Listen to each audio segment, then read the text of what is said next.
Om Song Saraswati Namaha. Namaste. Namaste to you all. On page 258, the discussion on marriage.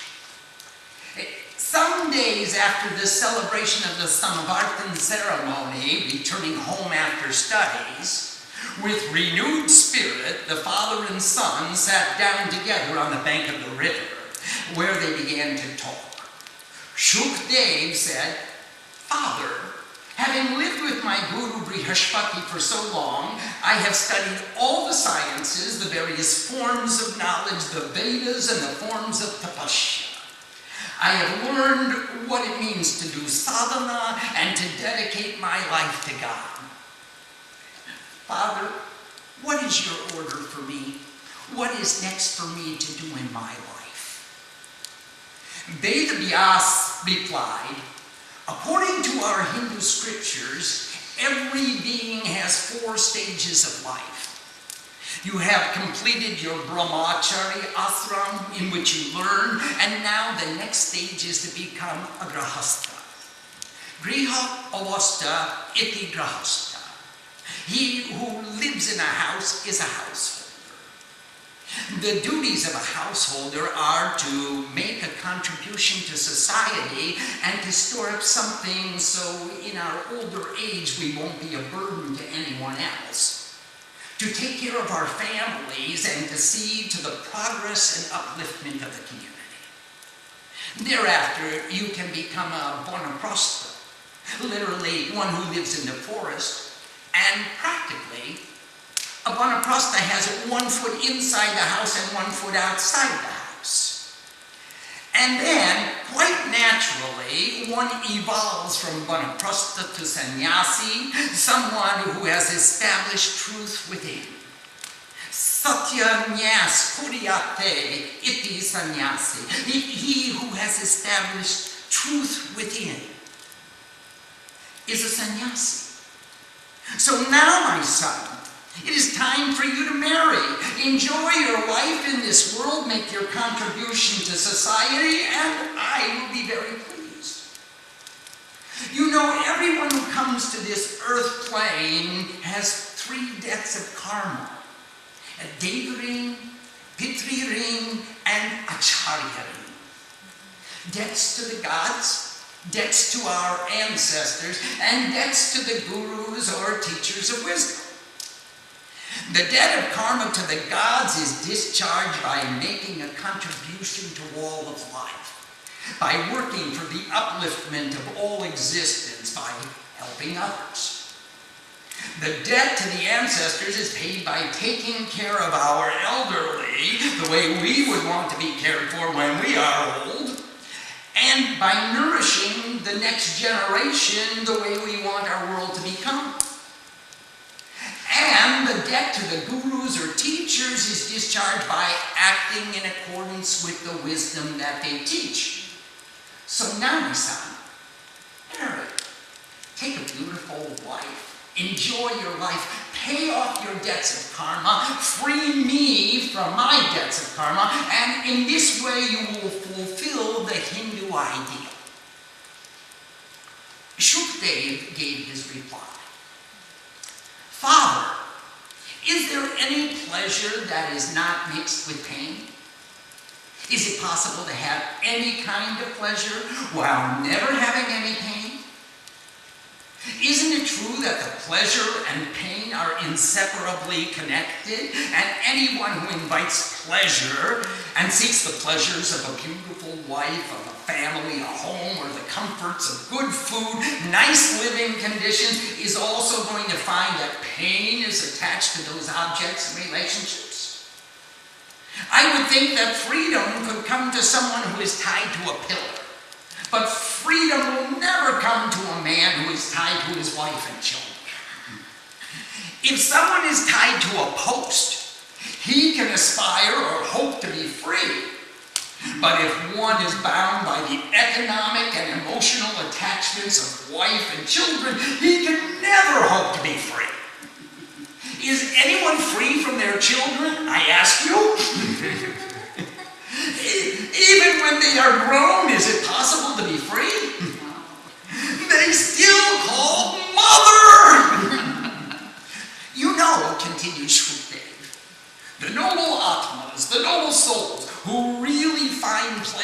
the self. They never pursue sensual pleasure. They enjoy the pleasure of unity in Brahman. I took Brihaspati as my guru with the hope that he could show me the way to be free. But as I was watching even the guru of the gods, I saw that he was not free himself. I remember the time when his wife Tara went to stay at Chandra's house. Do you remember that incident? Tara had a relationship with Chandra the moon, and Brihaspati was so sad. He was crying all the time, when will my wife come home? She has abandoned me for the moon. Or at least for the man in the moon. Now, if the guru is not free, how can he teach the disciple to be free? The king and the Pundit. Shukadeva continued. There is a story of a king who was told by a Pundit, do you know that King Parikshit was freed, received total liberation just by hearing the Bhagavat recited for 7 days? You too should listen to the Bhagavat. And the king said, all right, let me hear the Bhagavat. And the Pundit went every day and read the Bhagavat for the king to hear. Then the king said to the Pundit, Pundit, more than a week has passed since I've been listening to the Bhagavat and I'm not yet liberated. Either there's something wrong with the book or there's something wrong with the Pundit. Please tell me why I am not liberated. Which one is at fault? The Pundit thought, if I say the book is wrong, he will ask me why I wasted 7 days of his time reading it to him. If I say the Pundit is wrong, he will say, why do I need this kind of a Pundit?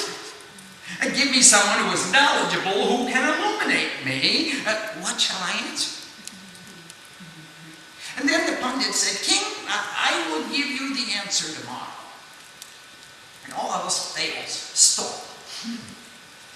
The king said, you had better give me a satisfactory answer tomorrow, or I'm not going to pay you any dakshina for the services that you've performed, nor will I use your services in the future. And the Pundit went home and was filled with sorrow and anxiety. What will I answer the king? And that night, his young daughter looked at her father and asked, Daddy, you look so anxious. You look like you have been plunged into the world of worries. What is the problem? And the Pundit replied, the king told me that he did not get liberated from listening to the Bhagavat for 7 days. Now, either the book is wrong or the Pundit is wrong. Which is it? And he said, you tell me tomorrow, or I will not pay for any of your services. You know what, my daughter?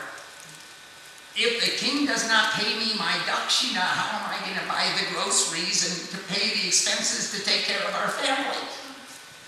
And now I am at a loss as to what answer I will give the king. The daughter said, Father, that's easy. I got the answer. And the father said, you do?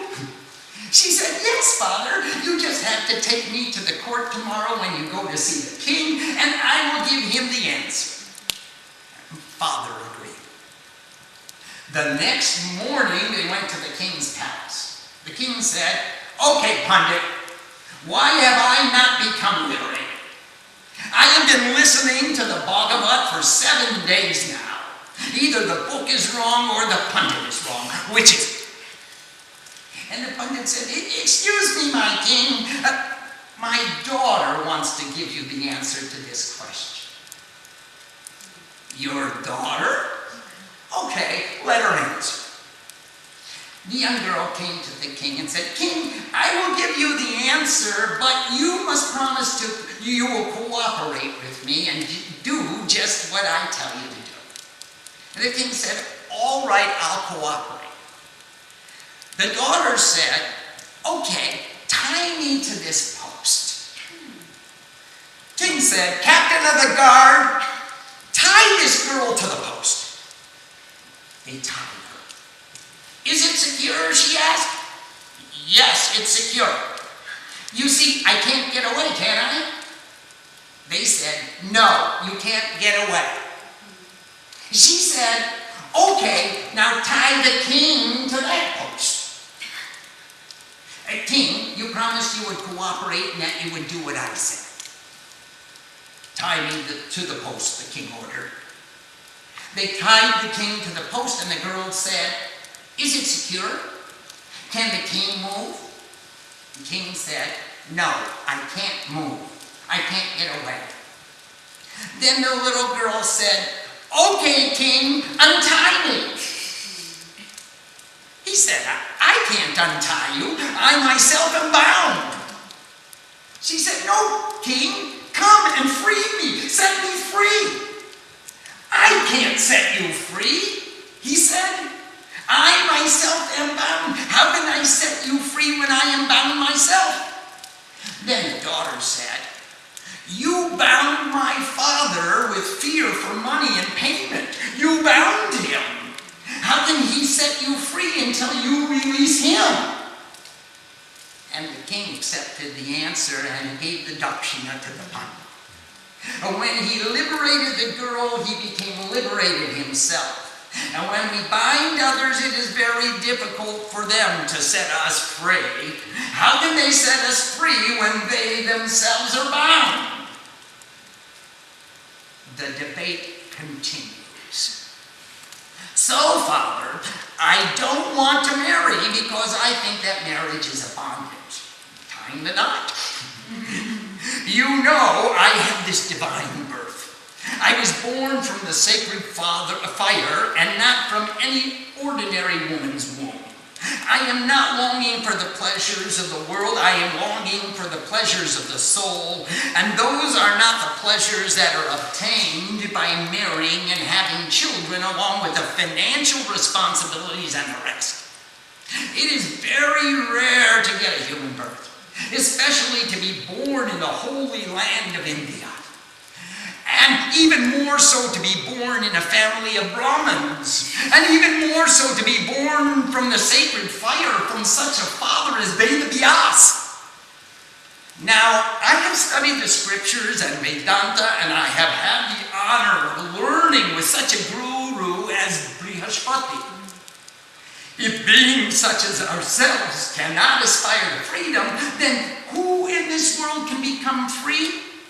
So, Father, please, I will do whatever you say, but please don't tell me to get married.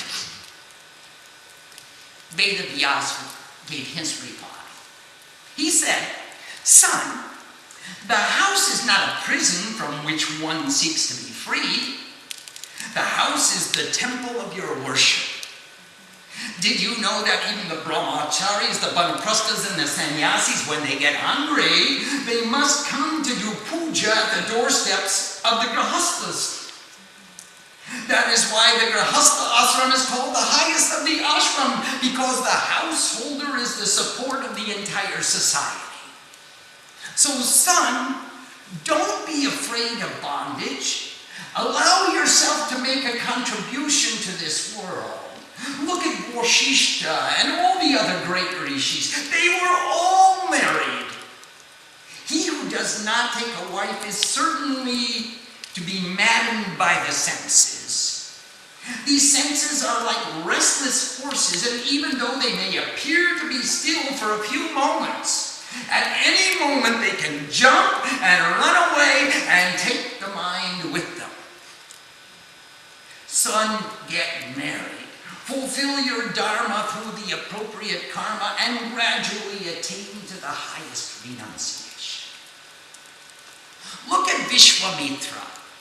Even practicing tremendous austerities, so for so many thousands of years, when the beautiful maiden Menka came before him, he forgot all his spiritual virtues in a moment and engendered a daughter by her, Shukadeva.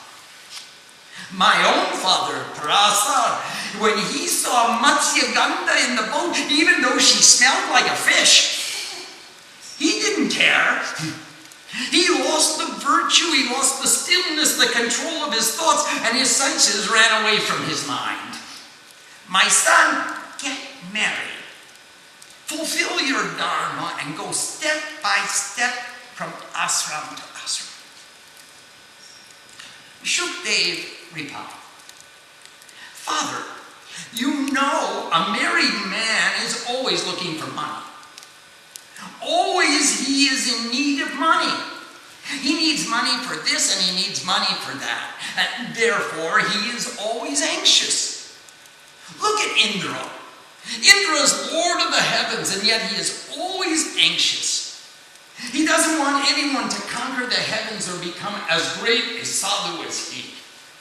So he is always putting obstacles in the path of every seeker. Brahma is not happy, even though he has created this whole samsara, or ocean of objects and relationships. Even Vishnu, who has the beautiful Lakshmi as his bride, even still, he is not always happy and satisfied. He is repeatedly required to come down to earth to fight with asuras. Shiva suffers incessant problems. Knowing fully well the truth of the world, why are you putting me into this terrible samsara full of pains and agonies? Why are you sending me to get married? Father, there is pain in birth, there is pain in death, there is pain in old age, and there is pain in the life of the womb, but the pain arising from unfulfillable desire and greed is the most terrible of all the pains mentioned. A Brahmin has only 6 activities in which he can become engaged: learning and teaching, worshiping for himself and worshiping for others, giving what he can and accepting that which is offered in love. That means that a Brahmin has no other way to earn a livelihood but to accept gifts from others. Can you imagine what a pain it is to dwell in expectation that after years of study, after years of tapasya, a Brahmin is forced to wait for the generosity of others who are not even trained to appreciate his knowledge? After studying all the Vedas and other scriptures and acquiring wisdom, ultimately the Brahmins have to go to the rich and to praise them in the hopes that they may get some money with which they can feed their family. Whereas if there's contentment in the mind, and the man is alone without any obligations or responsibilities, he can somehow find something to satisfy his appetites. Father, please teach me the wisdom of eternal truth, the way to perfect happiness. Tell me about how my karmas can be completely fulfilled. Don't tell me about having children and having a wife and a house, nor about having bills and debts, nor about having to go out and beg for money to pay them off. Tell me how I can obtain silence and stillness in my mind so that I don't need to get anything more. Tell me how this great ignorance of duality can be destroyed. When Vedyas heard Shukadeva's discourse, he became merged in a sea of anxiety and began to think of what else could be done to convince his son of the truth contained in the path outlined by the scriptures. Shukadeva looked at Vedyas filled with anxiety and said, "Oh my goodness, what power this Maya has! Nothing is as strong as Maya. You who divided the Vedas, defined the schools of the Vedas, who wrote the 18 Puranas, who wrote the histories, the Bhagavad, the Mahabharata, the Devi Bhagavata, you are suffering from the ignorance and delusion of attachment? You want your son to have a wife? What pleasure is that going to bring you? Father, seeing me bound for eternity in the samsara of objects and relationships, is that going to make you happy? How can this wonderful wonderfully intelligent being becomes so deluded by Maya. What a power this Maya has that even the great Vedavyas, to whom the whole world looks for inspiration, is suffering from these delusions. This Maya deluded Brahma, it deluded Vishnu, it deludes Shiva, and the whole universe. Who is there in the universe that is not fascinated under the influence of Maya? I bow down to that Maya. I take refuge in that Maya. I will have only that Maya as my own. Father, all this universe is like a net of delusion. Understanding this, remembering this, abandon your grief. Renounce your sorrow. To get a human birth in this land of karma is very difficult. Again, to get a Brahmin birth is extremely rare. And when I have attained this beautiful birth as a strong and healthy Brahmin boy who has studied the wisdom of the scriptures and Vedanta, and I have served many spiritual teachers, yet I still have this idea that I am bound by the world. Father, how can I get freedom? Even Vedavyas is not free. And you are telling me to get married? And his father replied, my son, if you still don't believe me, please study the Devi Bhagavatam.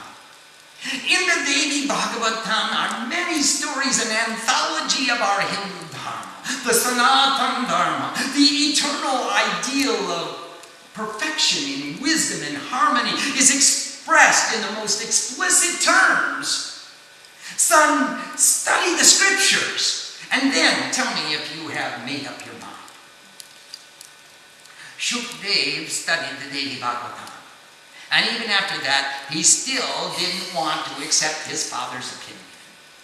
And Vedavyas said, my son, I can tell your mind is made up, but before you take the decision to enter into the fourth stage of sannyasi, my son, please go to visit Janaka, the king of Mithila. He is liberated while living in a body, and he is my disciple. Go ask him your question, and please listen to his discourse. And then come back and tell me your decision. I will allow you to do as you choose, I promise you, my son. Just go meet King Janaka. Shukadeva visits King Janaka. Receiving the blessings of his father, Shukadeva began to traverse the land of India en route to Mithila. For a few years, he walked over the plains and climbed the mountains, crossed the streams and rivers. After some time, he finally came to Mithila, the city of Janaka. Outside the gate was a soldier who ordered him, stop, please. I'm required to know who you are and what business you have in this city. Shukadeva looked at the soldier and replied, I knew I was wrong to come here. What a fool I was to believe that this king was liberated while living. To me, being liberated means one sees everything as being the same. And yet this king has so much attachment that he puts soldiers outside the city to ask every prospective visitor, who are you and what business do you have to come here? I knew that it was impossible. I'm sorry, soldier. I didn't mean to waste your time. I'm going home right now. The soldier replied, well, you have come from such a long distance. I didn't mean to offend you. It's just my duty to ask.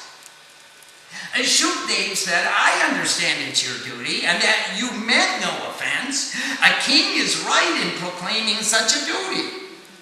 But that is not the type of proclamation that an enlightened being who sees everything as the same would make. What difference is it to him who is a good person and who is a bad person? He knows everywhere is oneness, and good and bad are merely value judgments according to individual aspirations. What everything is becoming makes no difference either. A liberated being sees everyone and everything as being the same.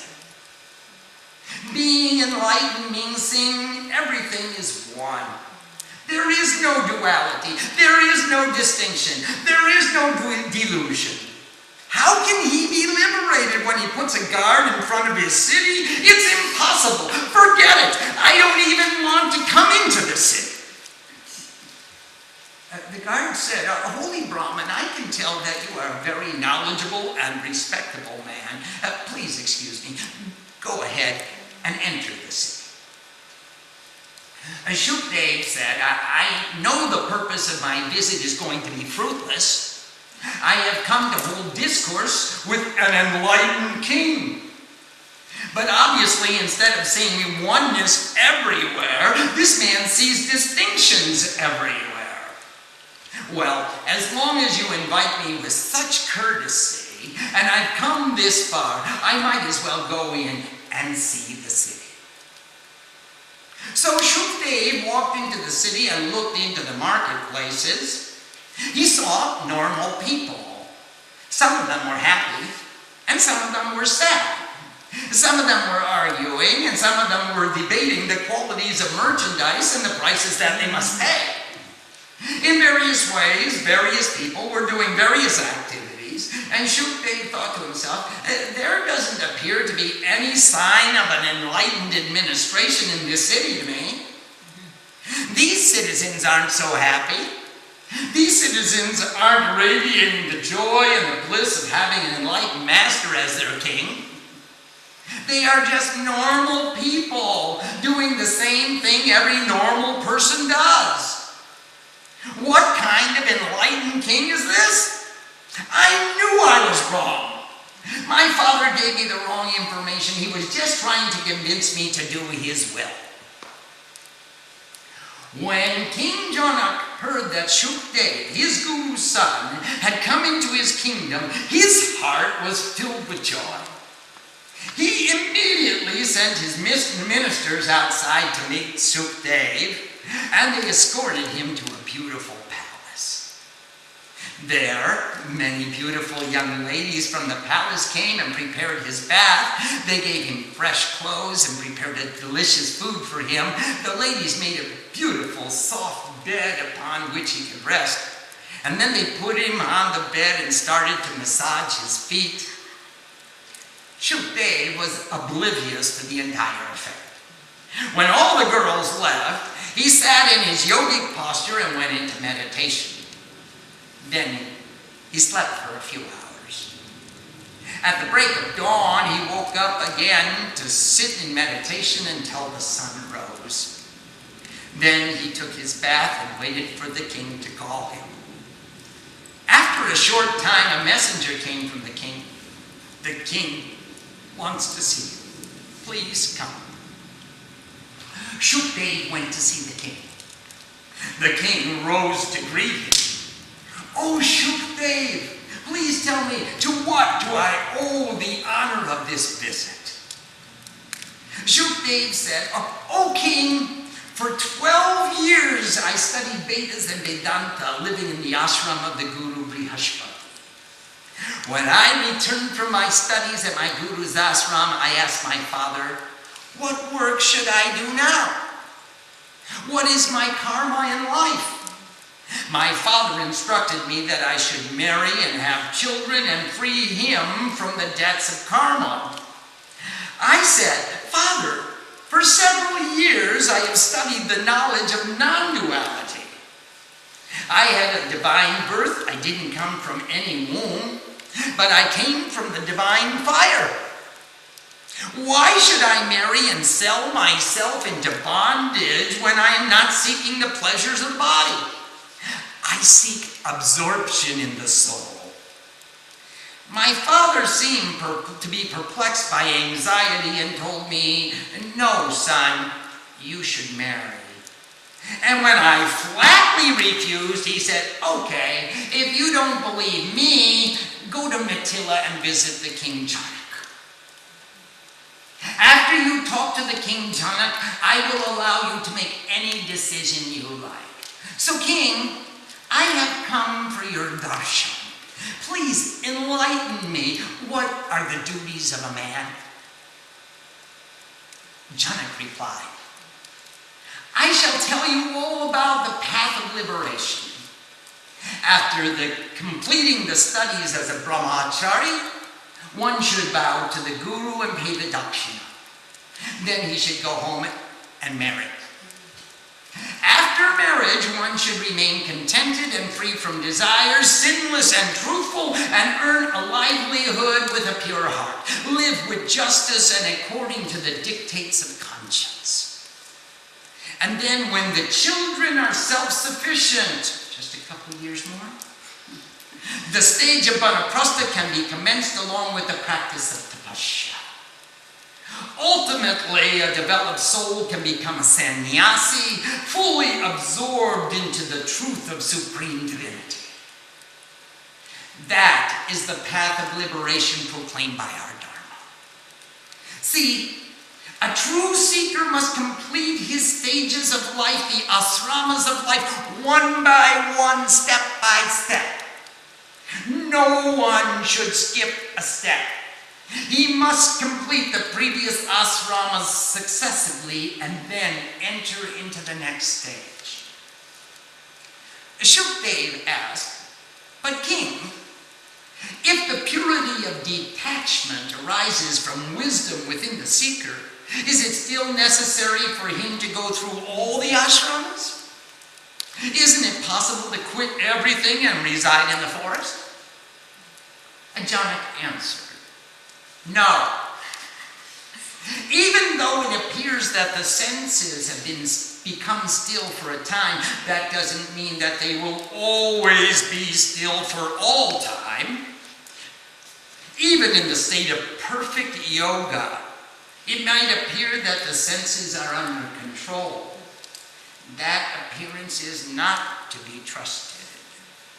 The net of desire is very difficult to be conquered, and it never dies. The mind is very difficult to control. Therefore, it is necessary to move step by step, ashram by ashram. Nobody jumps.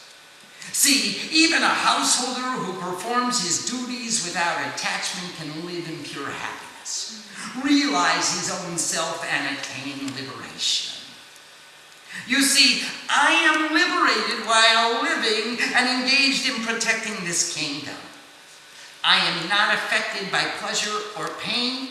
Still, I continue to act. The material world is simply an object of sensory perception, and the soul which perceives it is itself imperceivable. So tell me, how can the perceivable creation bind the imperceivable soul? This is a logical impossibility. The self, which is changeless without impurity, can never be bound by the changeful, visible, tangible, material things. When the heart becomes pure and quiet, all things become fully pure and fully quiet. It is the mind that is the cause of bondage and freedom. It is not the body. It is not the soul. It is not the senses. The self, the soul of all, is always pure consciousness, and it is always free, so it can never be bound. Bondage and freedom only reside in the mind. So when the mind is at peace, the bondage of existence ceases. This individual self, this individual existence is God. I am that God and nothing else. But, O king, inquired Shukadeva, I have another doubt. How can a man be free from desires and rewards from actions when he lives in the midst of this Maya? This entire material world is always forcing the mind into delusion. even acquiring the wisdom of the scriptures and discrimination to understand what is real and what is not. The delusion of the mind is not dispelled until one practices yoga.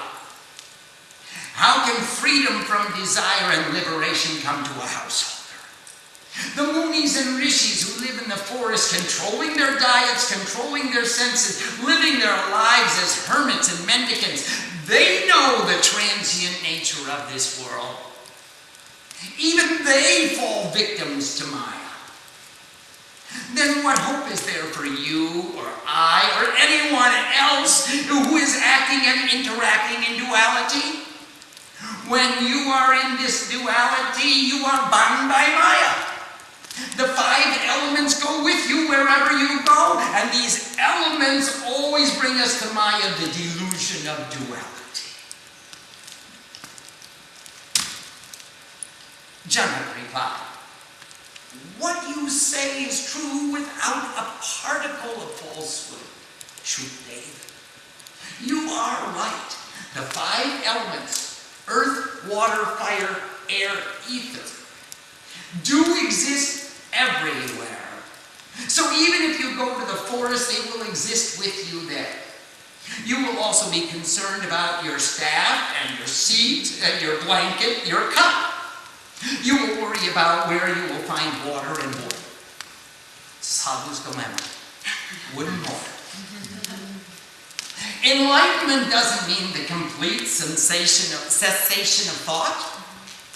That state of yoga, chitta, vritti, nirodha, the cessation of all modifications of consciousness, is transient. Neither does Brahma remain there, nor Vishnu, nor Shiva, nor any other embodied beings. Everyone returns to the awareness of duality. If Brahma was always in samadhi, where would the creation come from? If Vishnu was always in samadhi, how could he protect us? And if Shiva was always in samadhi, how could there be transformation in the universe? Enlightenment doesn't mean being free from manifestation. It does not mean being free from thought. Enlightenment means freedom from attachment. You see, your mind is filled with doubt, and therefore you are traveling in search of the cessation of your doubts. But you see, my mind is free from doubt. I am remaining here quite peacefully and cheerfully observing my Dharma. I am not bound up by this world. This idea gives me constant happiness of the highest degree. You consider that you are bound, and therefore you are in constant pain. No matter whether you go to the forest or you reside in your home, your mind will determine your state of bondage and liberation. This body is mine. That idea leads to bondage. This body is not mine. This knowledge gives freedom. So I tell you truthfully that all this kingdom, all this wealth, all the subjects for whom I perform administrative duties, none of this is mine.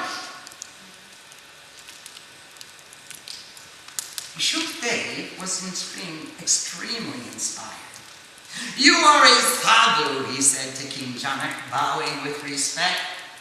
"A sadhu is a master of efficiency. You have become extremely efficient at organizing your life. I bow to you in respect for your wisdom." Shukadeva looked into his own heart and thought, I can live in this world and this world is not mine. I can act in this world and the fruits of the action will not be mine. Then I too can become a yogi of karma, maintaining purity in action. Even if I go to the forest with my stick, my pot, and my blanket, I will be bound so long as the mind is not free. Whereas this king, administering an entire empire on behalf of a higher power, is liberated. Shukadeva bowed before King Janaka and took his leave. With this realization, he returned to his father's ashram on the banks of the holy Saraswati River. The marriage of Shukadeva.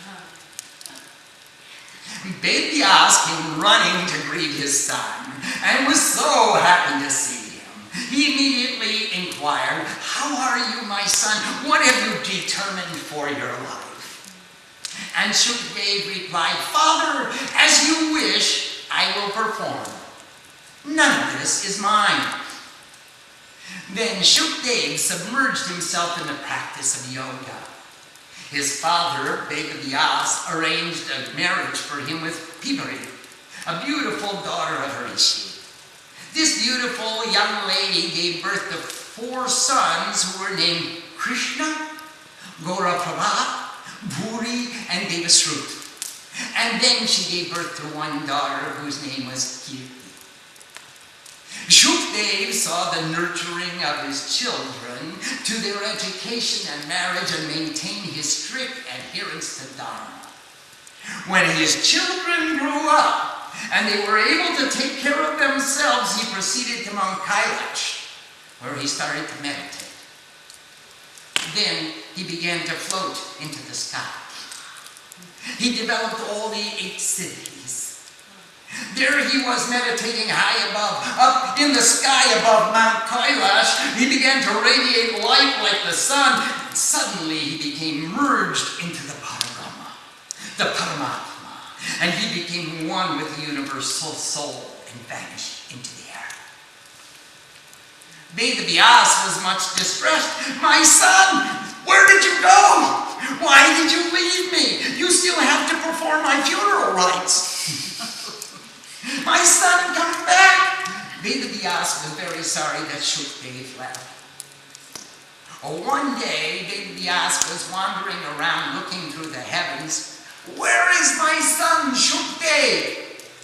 Then Shukadeva looked down at him from heaven, and in a voice which rumbled like a cloud, he said, "Father, there is no difference between you and me if you look at our soul. Why then are you weeping for me? Go home and perform tapasya."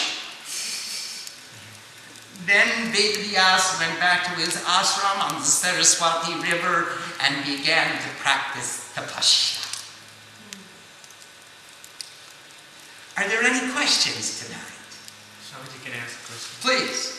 Swamiji, on page 266, Shukadeva talks about contentment in the mind. Santosh. Santosh. And even in the Yoga Sutras, Santosh is one of the niyamas. Yes.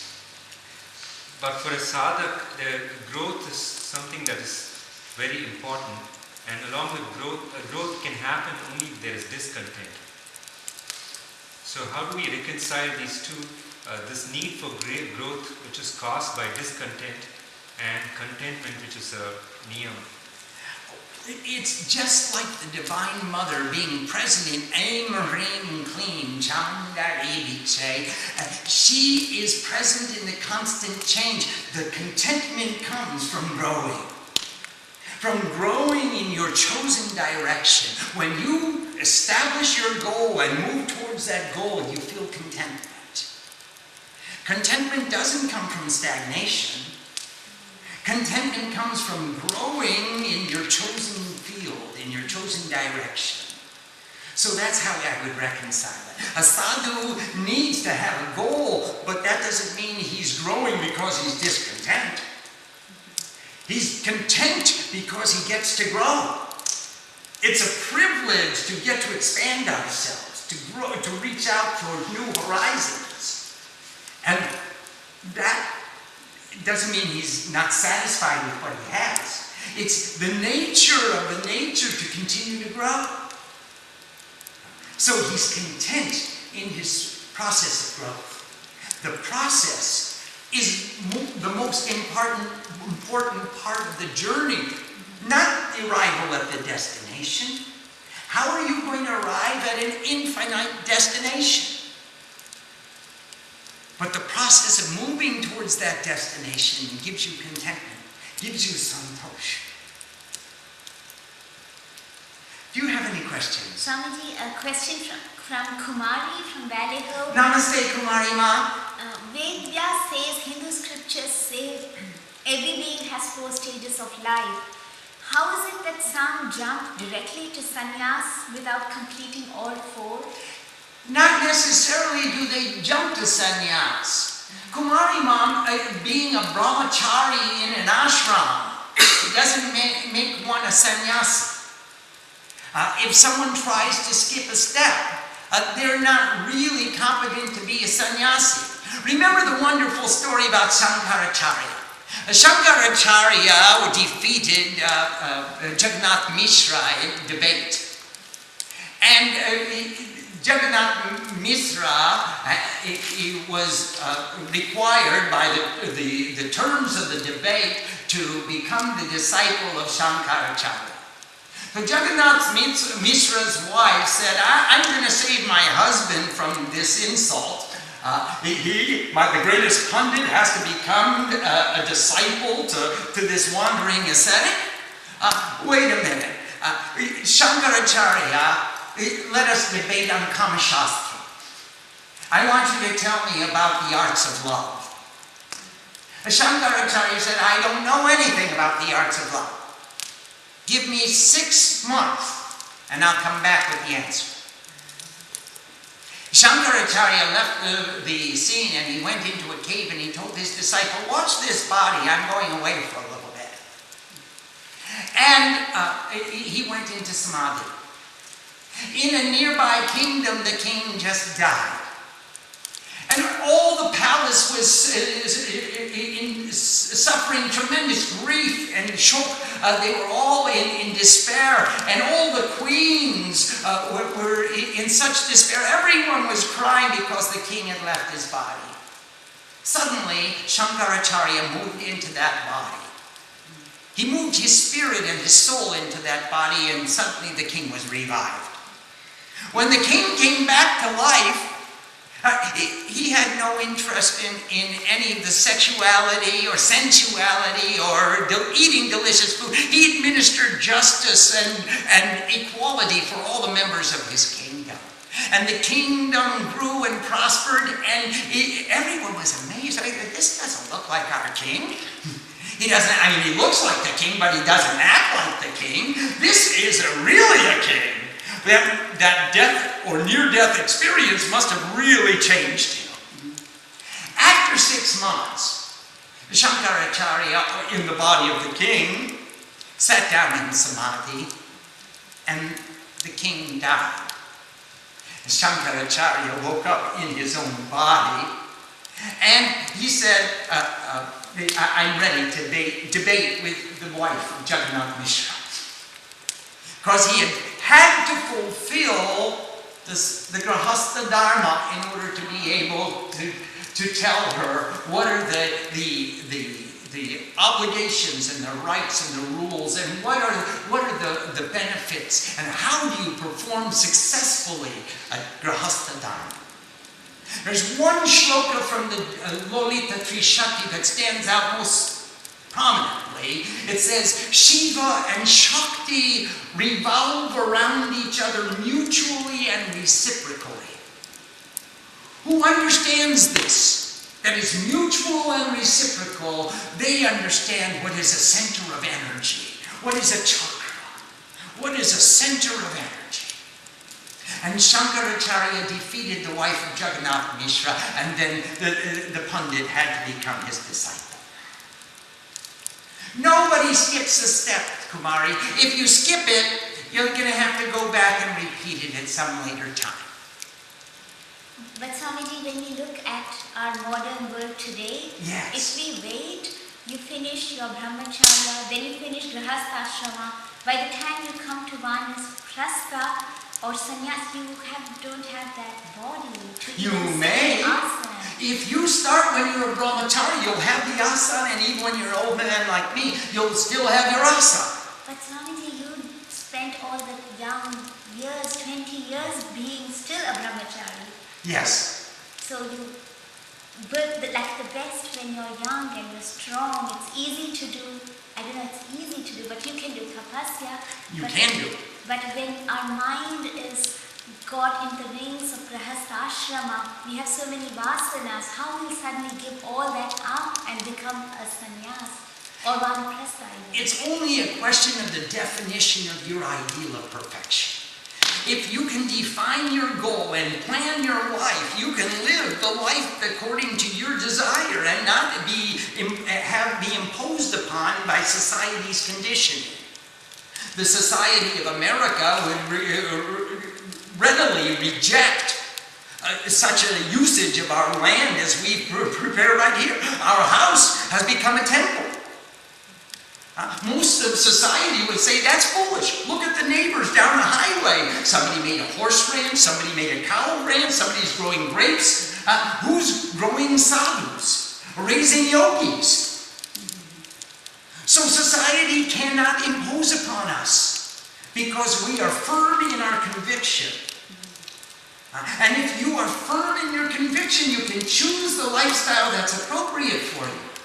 And then reach your goal, even as you become a grahastha, a vanaprastha, and then become sannyas. We have time for one more question. Swamiji, question from Rolf from Mountain View. Namaste, Rolf. What can we learn from King Janaka's guard at the gate of the city? Is it part of Janaka's secret that he discriminates what influences are allowed into the kingdom? Absolutely, Rolf. He is required as the father of the nation, and I wish he would give this lesson to Mr. Bush. He's required as the father of the nation to protect the border and to see who's coming in and what influences are coming into his kingdom. Because if the evil influences come into the kingdom, it can corrupt the society that he presides over. It is his duty to protect them. And so therefore the guard at the gate is doing his duty according to the definition of the duty of the king. The definition of the duty of the king is to provide for the nourishment and the growth and the peace and the harmony of his society. And if he does that efficiently, he's a good king. He's a protector to his family. Just as we try to protect all the sadhus who come to the Devi Mandir and make sure that nobody who's not a sadhu has any business here. They can communicate with us by other ways, by the internet, by email, by telephone. But inside the Devi Mandir, we only want pure spiritual beings who really know the purpose of their coming here and know how to accomplish it. Everyone else, the gate is locked. So Rolf, Janaka set a precedent for all of us. We don't want terrorists coming into our nation. We don't want terrorists coming into our mind. Why should we allow the evil influences to come inside? Janaka has performed correctly. Om Sam Saraswati Namaha. Namaste.